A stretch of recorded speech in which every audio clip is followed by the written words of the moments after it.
that church in my early 20s, which was back in the 60s, because I taught that racism was wrong in a Sunday school class. I was asked to leave that church, and the elder of the church, the deacon of the church that came to me and talked to me about it the first time was my grandfather. And he said, you can't say these things. And I said, I can't not say these things.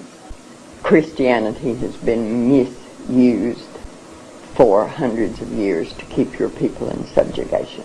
And I'm speaking now a reality that the history books do not record. Christianity was used because if I said, okay, you don't believe the way I believe, and Christianity is the best way to believe, so I'm going to take you, and it's going to be for your own good, honey. It's going to be for your own good. I'm going to take you, and I'm going to tear away everything about you, and just keep your hands and your feet, because they can help me getting off. But I'm going to do this for your own good, because I'm going to give you a God. Now, what does that God look like? The reality of it is when he came here, he didn't look like me. So what am I going to do about that? I'm going to make him look like me. So for hundreds of years, we've been telling you, and now you have to keep in mind that we took away any other God that you might have through force, through fear, through pain, through any means necessary. So now I'm going to give you a God, but I'm going to do that in a way that it's going to further me. So I'm going to give you a God that looks like me, so that when you bow down to that God, you're bowing down to me. The Bible tells us what he's going to look like when he comes back. We have taken that and changed it. Do you remember when Jesus went to Egypt? He hid in Egypt. The people in Egypt, honey, they're not white people. How could he hide there? See, so that we've done that. We've given your people a God that looks like me, so that you don't have any qualm about bowing down to me. See, because this is the image of God. I don't know of any sin that we've committed that's greater than that one. And we did it with the Bible in our hands when we were beating your ancestors for looking at us eye to eye. And we're quoting to them from this scripture. Even if we allowed them to have their own ministers, which there wasn't many of because we didn't allow them to read. But if we said, okay, you can have your church. This is my plantation. I'm going to do what I want with it. You can have your church. But then spies were sent. And those spies would stand outside the church, and that man would be beaten, perhaps killed, if he preached anything other than 3 sermons. And those 3 sermons were turn the other cheek, obey your master, and it's going to get better one of these days. God's going to take care of all of it. You're going to be in a happy, happy land. So put up with what you're putting up with now. And we made your people preach that to your people. And it's still being done. It's still being done. Those are the sermons that your people hear. Those sermons are what causes your people to comfort me when I do something that's wrong. We still know where your place is.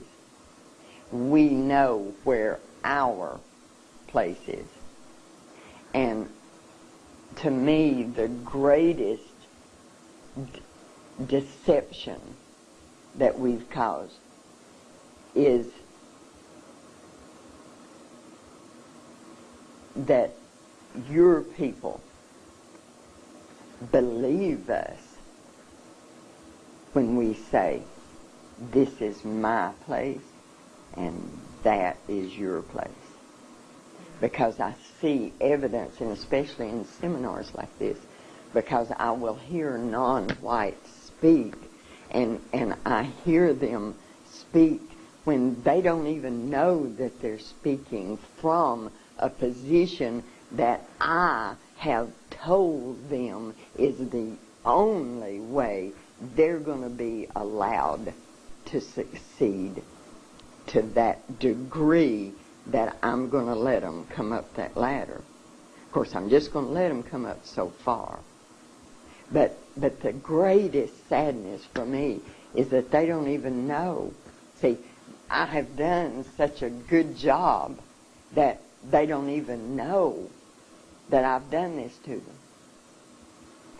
A strong black man one time said to me, one of the greatest things you can do for my people is to stop shedding any tears. And he said to me, you must stop the tears, because my people are so conditioned to putting their arms around you and comforting you when you weep. Then they are no longer strong. Their strength that is coming from standing up and saying, no, you're not going to treat me like that. That strength is gone because they've got their arms around you, comforting you. And I have tried to listen to the wisdom of that very, very wise man. I can't always, When I sat in that room the other night, when the author of Without Sanctuary, when he was speaking and those pictures were there of the lynchings, the methods that we have used to keep control, I wept, that I could. But when I wept, his words came back to me, because all around me, the non-white people would reach out and comfort me. My God, there in front of, I don't understand it. See, I don't understand the closeness that your people have with the Mother Earth, with the concept of beginnings, God Himself. There is so much of that in you that you can forgive me and comfort me when I'm weeping at what I've done to you. See, that's beyond my understanding. I don't understand the